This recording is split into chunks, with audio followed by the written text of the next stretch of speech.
1947 సంవత్సరం వచ్చింది. కానీ ఈ ఆంధ్రప్రదేశ్కి ప్రస్తుతం స్వాతంత్రం లేదు. ఆంధ్రప్రదేశ్లో బతుకుతున్న ఏ ప్రజలకి కూడా స్వాతంత్రం లేదు. ప్రజాస్వామ్య రాజ్యం ఎంత పరిపాలన ఏం జరుగుతుంది ఈ రాష్ట్రంలో? అంబేద్కర్ రాసిన రాజ్యాంగం నడవట్లేదా?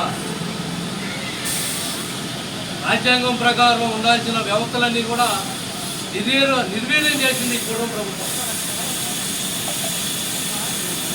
పోలీస్ వ్యవస్థ లేదు, న్యాయ వ్యవస్థ లేదు, ప్రజలకు సేవ చేయాల్సిన ఏ వ్యవస్థనే కూడా పనిచేయకుండా కేవలం కూటమి నాయకులు ఎమ్మెల్యేలు ఎంపీలు వాళ్ళు ఎలా చెప్తే అలాగే వాళ్ళ అధికార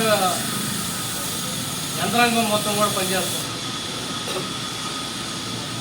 సోదరి జిల్లా ప్రథమ పౌరులను హారిక గారి మీద దాడి చేసి హత్యా ప్రయత్నం చేసి వాళ్ళు కేసు పెడితే వాళ్ళ కేసు రిజిస్టర్ చేయకోకుండా చిన్నగా సెక్షన్లు వేసి కేసు పెట్టి వారి మీద, వారి భర్త మీద, వారి డ్రైవర్ మీద మాత్రం తీవ్రమైన నేరారోపణలతో కేసు పెట్టారు.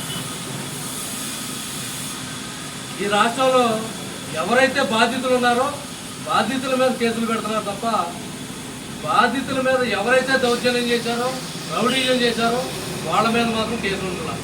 ఇంతకుముందు చూసాం మనం, జగన్మోహన్ రెడ్డి గారు 3 చోట్ల 4 చోట్లకి రైతుల కోసం, మిర్చి రైతుల కోసం, పొగాకు రైతుల కోసం, మామిడి రైతుల కోసం ఈ రాష్ట్రంలో ఆయన వెళ్తే ఆయన మీద లేనిపోని కేసులు పెట్టి అక్కడున్న నాయకుల్ని కార్యకర్తలు అందరినీ తీసుకెళ్లి జైలులో పడేసి ఏం జరుగుతుంది రాష్ట్రంలో? ప్రజాస్వామ్యమేనా ఇది? ప్రజాస్వామ్యంలో ప్రతిపక్షం ఉంటుంది.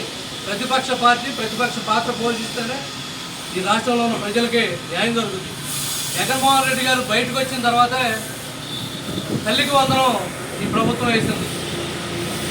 అదేవిధంగా మిర్చికి మద్దతు ధర వచ్చినా, పొగాకు మద్దతు ధర వచ్చినా, మామిడి రైతులకు ఎంతో కొంత మద్దతు ధర వచ్చినా జగన్మోహన్ రెడ్డి గారు బయటకు వచ్చిన తర్వాత మాత్రమే.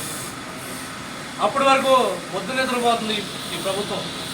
దాన్ని మేల్కొల్పే బాధ్యత ప్రతిపక్ష పార్టీగా జగన్మోహన్ రెడ్డి గారు తీసుకున్నారు. జగన్మోహన్ రెడ్డి గారిని మీరు ఏమాత్రం అణిచిపెట్టలేరు. వైఎస్ఆర్ కాంగ్రెస్ పార్టీ నాయకులు మీరు ఏమాత్రం అణిచిపెట్టలేరు. నేల కేసు కొట్టిన బంతిలాగా జగన్మోహన్ రెడ్డి గారు 2029లో మళ్ళీ ఈ రాష్ట్రానికి ముఖ్యమంత్రి అయితేనే పేద ప్రజలకి, నిరుపేద వర్గాలకు అందరికీ కూడా సంక్షేమ పథకాలు పార్టీలకు అతీతంగా, కులమతాలకు అతీతంగా అందుతాయని తెలియజేస్తూ హారిక గారి మీద జరిగిన దాడిని కృష్ణపేట పట్టణ మండల జిల్లా శాఖలు తీవ్రంగా ఖండిస్తూ ఈ ప్రెస్ మీట్ ఏర్పాటు చేయడం